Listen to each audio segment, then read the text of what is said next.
What it do, what it is, what's up? Welcome back to Straight Like That on KTSU2 The Voice.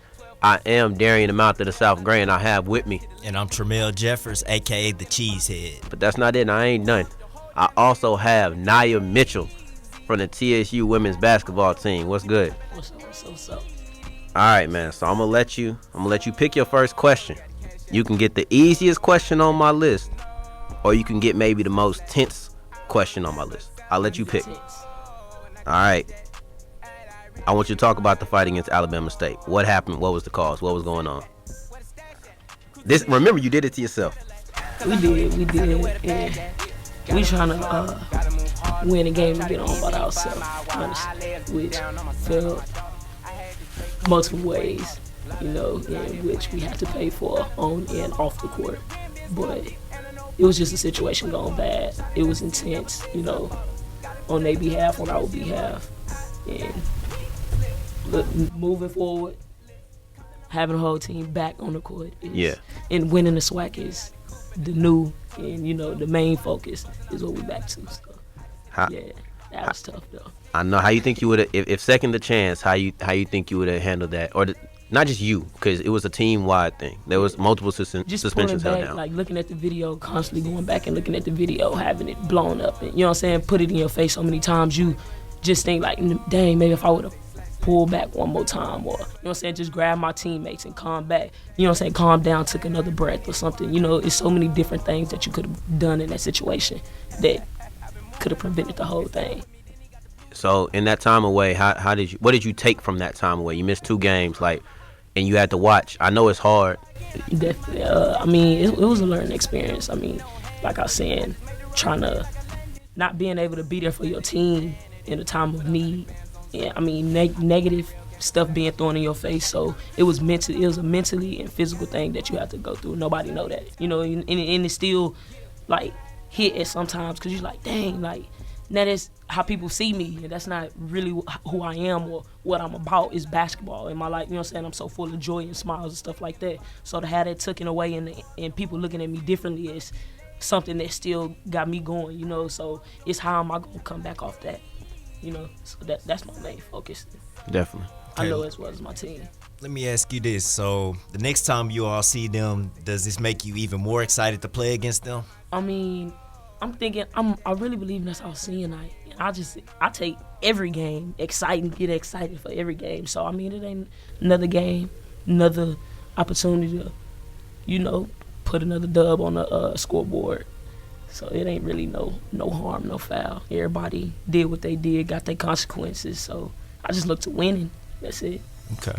Definitely. We ain't going to hold you up too much. I know that's probably a topic that's been talked about quite a bit within the locker room with coach, with your players and all of that. So I just wanted to know your thoughts on it. It seems like you handling it really well.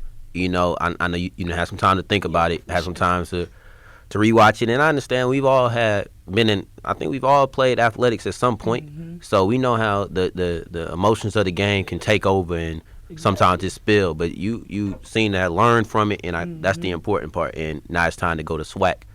But what are I guess you were talking about people not knowing who you are. So phasing out of that, who is Nia Mitchell away from basketball? Who is she? What does she do? Describe yourself for someone who doesn't know you. I just say to myself, try to stay out of trouble, because it's a lot of ways you can get out of trouble, and it's not too many to get out of them. So, and I had to learn that the hard way growing up, being raised by a single mother, the oldest on her end, and having to try to lead my siblings in the right direction, and coming from nothing, really, still to this day, like, it's a struggle because you still have your single parent. My dad is there, but, like, my mom is who I go to, and having to have her back, just want to be somebody. I always had basketball in my mind ever since I picked it up at age 5. So that was me. I'm gonna go do something and make a way for not only my family, but the people where I come from, where I'm raised and born, can have another life and see that they can make it as well. So really, I work on my craft. I'm trying to launch my clothing line, Legends Link, so get all that under wraps with my people. It's a lot more than just me, Say that brand again. Legends Link. All right, we'll be looking for that. Yeah, we come in 2020 heavy. Okay, yeah, we're gonna have to purchase some things from there, D. For sure. For sure, though. So who introduced you to basketball, Naya? Me, honestly, I mean, my mom had always wanted us to do something different and be different, and because in Bay City it's not too much to do. They took away everything as a kid, so you go to the streets. But I saw a ball and I just started picking it up and started dribbling, trying to shoot, not touching the rim at all. I'm mad at myself. I'm telling go back out and do it again. So every day I'm doing it, playing basketball, putting myself, enrolling myself in all types of leagues, telling mom, oh, mom, I got a game. You got a game? Yeah, I got a basketball game. I signed myself up. But yeah, she get mad because I'm back and forth from team to team, just trying to learn it and take it all in and do it on my own. Really, I really never had like somebody that to just sit me down this year, Coach Coop actually sitting me down and teaching me different things. But I ain't never had that throughout my whole life. I just been playing basketball as it come. You mentioned Bay City. How far is that from Houston? It's like hour and 15 minutes. All right, so you close enough to the city of Houston. See, I'm three and a half hours away. I'm from Arlington, right? So this is a conversation that me, my friends, and people around the campus have always had. What constitutes Houston? Like, you got the Pearlands, you got the most cities. What is Houston? That's all Houston. That's all of Houston. Y'all hear that, right? Yeah, that's all of Houston. All of that is Houston. Houston is one big city, and people fail to realize that, like Dallas and Arlington and Woo, Dallas is one big city. You take a step back, it's Dallas. It's Houston. Most city is Houston. What? Like, come on. You preaching Third to the choir. Ward, Fifth Ward, all of y'all one city. A lot of people don't want to hear that. A lot of people think that it, most city is most city. Just like in California, people don't want to hear certain things. It's all California. I was raised out there. It's the same thing, no different. That's funny, man. So when you were growing up, who were some of the athletes that you grew up idolizing? I mean, it was my brother, Cordero Williams. He played back in Bay City. And, of course, LeBron James. He was my all-time. I grew up on LeBron, not R.I.P. to Kobe. I grew up on him too, but LeBron, like in my day, he's been it, Right. So on that, and Skylar Diggins. I mean, I ran track for a little bit, so Usain Bolt, Allison Felix, like I show her she's something serious, but just like that, I was really more on myself, trying to perfect myself, other than watching TV and watching other people, honestly. So when did you realize that you were talented enough to play at the D1 level, and what brought you to Texas Southern? Honestly, people always told me, like, nah, you good. I just always had a dream to go play basketball in big lights and do all this. So I never really thought I'd make it to this level, like, really out of high school. So to take a step, I went to junior college first, which was something in my head, like, oh, man, like, I got to take a step back, but really helped me on my game and calm me down a little bit. But how I got to Texas Southern, a few of my classmates from New Mexico had came out here, and I had tore my ACL, got kicked off the team in New Mexico, and stuff was just going downhill spiraling. I didn't want to be in New Mexico no more. So it was either that, stay in New Mexico at UNM, or come to TSU. And at the time, my grandmother was alive, so I'm like, oh, yeah, I'm about to come. All my people come see me play. I'm definitely going to Texas Southern. Black, you know what I'm saying, HBCU. I definitely got to go up there and see what's up. Heard a lot about it, so I came, checked out the campus, and it was nothing but family. Made me feel at home, and that's something I ain't had, especially, shout out to New Mexico, but it made me feel welcome from the time I stepped out the car and said what's up to everybody. So, yeah, and ever since then, I fell in love with it. You talk about your ACL injury. I know you went through it not once, but twice. You actually tore your ACL twice. 3 times. 3 times. Yeah, 3 times. Dang. Wow. Once in high school. How difficult was that? I say it was hard. You know what I'm saying? Like, especially people feel like if you tore one time, I don't know how you come back.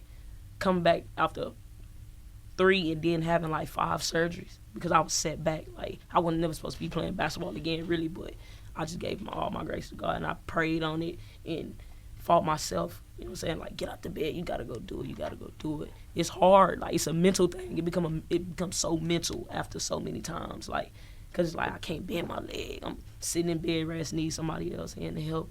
But it's how bad do you want it? Do you want to be able to walk again straight without a limp? Run again straight without a limp? Play basketball or be in pain? and I ain't want to be in no more pain. So, I mean, like I said, basketball is my life. So which one would you say was the toughest one to come back from? I'm gonna say honestly the last one. The last one. Yeah, cause it was so much like that came with it. Like I thought it was my year. You know what I'm saying? Like I dedicated it to a few people that I had lost back. Like when I first came to TSU, like right as I stepped into TSU, I'm thinking like it was my year. Then I boom tore it. You know, so that setback just tore me up. I'm like, dang, and I was, you know, having that baggage of carrying that weight that I wasn't letting off. And then I'm like, man, like, what I'm going to do, you know? Just stuck in a bind. And then I had a little help, went to counseling, you know. Yeah. Talked it out and got back on the court. Once I started running, then it was a wrap. I pushed myself then. Okay, so when you're able to play on the court, since you've overcame the injuries, how's your journey been here at Texas Southern? Oh, it's been good. I mean, basketball been treating me real good. You know, I mean, being able to play the game every day is nothing you can ask for. You know, you got a scholarship that being paid for. You all you got to do is come in, practice, pass, you know, and do what they ask, and that's not nothing hard at all. So just having fun, making the best of the situation, meeting people, you know, cherishing the moments, and coming here to win a SWAC this year. You know, finishing out on the right step. Yeah, so it seems like basketball is probably the most important thing to you. It seems like Sir. After basketball, what are your aspirations? Basketball. No, I'm just playing. But, I mean, you know how I said I got the clothing line and doing all that. I don't want to punch in another clock if that's, you know what I'm saying, like y'all hear me saying. I want to do my own thing, like coaching. I go to coaching and I have already people that's lined up. But I want to go overseas and pursue my basketball career, like all the way over. Professional, you know, going doing some different things. I got mad hops that, you know what I'm saying, once I get over a few things that I can get back to and perfect my craft as usual. So I feel like personally that women's basketball is kind of looked down upon. The WNBA, all of it looked down upon. College as well. Like, how do you feel about that? I mean, it's always been that way. We gonna have to do something to change that, you know. And I feel with the way we hooping, like girls, it ain't just no regular basketball no more. You know, like just passing it's not as they think, as easy as it thinks. We always have the underhand. We still, no matter what, women always have the underhand. You know, through everything. No, whatever y'all want to think, it's always women. But I don't like it. Nobody like it. What can we do to change it? You know? Right. So is what can the whole world do? Like on a lot of stuff. You know? Yeah. So it's Yeah. deeper than I feel my that. opinion. And, you know, but In your time of playing, what is the harshest piece of criticism that you feel like you done gotten? Like, and how did you take it? How did you respond? the hardest one, I'm gonna say, you know, the Bama game. Oh wow. You know, honestly, it was just out of the crowd. Yeah, crowd can be crazy. It was the crowd. Crowd you can know, be. I done heard it from everywhere. Just the crowd. I let it slip for a second. After all my years of playing basketball, I ain't never been in an altercation like that. And in that split moment, slipped and listening and letting it, you know, trying to celebrate and just letting it get in my head, you know, and it ended the way it ended, which wasn't how I expected to go. But yeah, I say that was it. I can take it. I can take words and all that. That don't bother me really. So I say that was it because it knocked me off my game. Now, this season, we're one of the most talented in the SWAC. We have a great chance of winning the SWAC tournament this year. So I want to ask you, is this the best team that you've been a part of here at Texas Southern? I'm going to say, honestly, yeah, it is one of them. Yeah, we got chemistry. We ready to play basketball every day. We always ready to play basketball. When we come to the court, you forget everything. I can honestly say this is one team that drops, you know what I'm saying, no matter what. So, yeah, I feel like it is talented. Every last one of them been talented, but this is the one. Okay. Thank you. It's good hearing from you. We wish you the best of luck getting back on the court. Did great against Grambling. Commercial break. We'll be right back on KTSU2 The Voice.